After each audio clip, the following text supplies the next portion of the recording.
ED का समन मिलने से आम आदमी पार्टी चाहे जितनी भी बातें बनाए, लेकिन अंदर खाने पार्टी और अरविंद केजरीवाल के चेहरे पर गहरा तनाव है।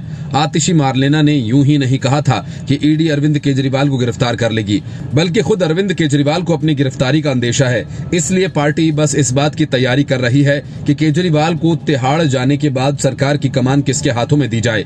सूत्रों का कहना है कि इसके लिए पार्टी ने अपने भरोसेमंद विधायकों और नेताओं से संपर्क भी किया है और उनकी राय भी ली है।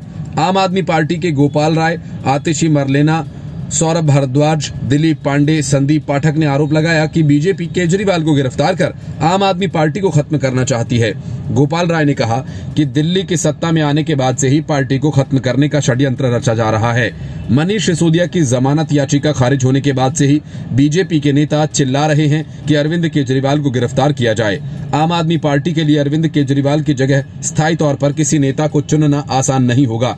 मनीष सिसोदिया और संजय सिंह पहले ही शराब घोटाला मामले से जुड़े मामलों में जेल में हैं।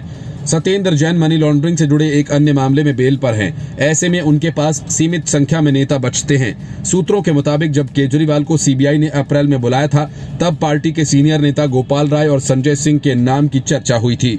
सूत्रों ने बताया कि गोपाल राय के नाम की चर्चा इस बार भी हो रही है। उनके अलावा इस बार रामनिवास गोयल और आतिशी मरलेना के नाम पर भी विचार किया गया। पार्टी के एक सीनियर नेता ने बताया कि अंतिम फैसला सीएम ही लेंगे। कई चीजों पर विचार किया जाना बाकी है और इसके पहले वह पूछताछ के लिए जाएं। कई चीजों को सुलझाना जरूरी है। गोपाल राय अन्ना आंदोलन के समय से केजरीवाल के साथ हैं।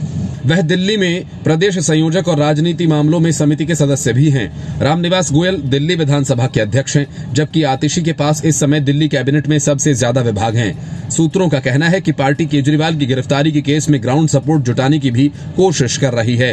हालांकि सूत्रों का दावा है कि दिल्ली में सरकार चलाना कोई बड़ी समस्या नहीं, बल्कि सबसे बड़ी समस्या पार्टी को एकजुट रखने की है।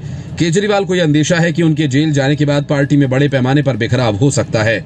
इस समय दिल्ली में केजरीवाल के 62 विधायक हैं। एक सूत्र ने बताया कि पार्टी के सामने चैलेंज किसी ऐसे व्यक्ति को ढूंढना है जो विधायकों के लिए स्वीकार्य हो और जो कुछ हद तक अधिकार का प्रयोग कर सके, क्योंकि अगर केजरीवाल को गिरफ्तार किया जाता है तो पार्टी के लिए अब तक की सबसे बड़ी चुनौती होगी। और इस समय पार्टी के सामने आइडियल चॉइस ये है कि जो व्यक्ति शुरू से ही पार्टी के साथ रहा हो और शीर्ष नेतृत्व पर भरोसा करता हो, उसे चुना जाए। ये भी जरूरी है कि केजरीवाल की जगह चुना गया चेहरा दिल्ली की राजनीति को अंदर और बाहर से समझता हो। Bureau report, news of India.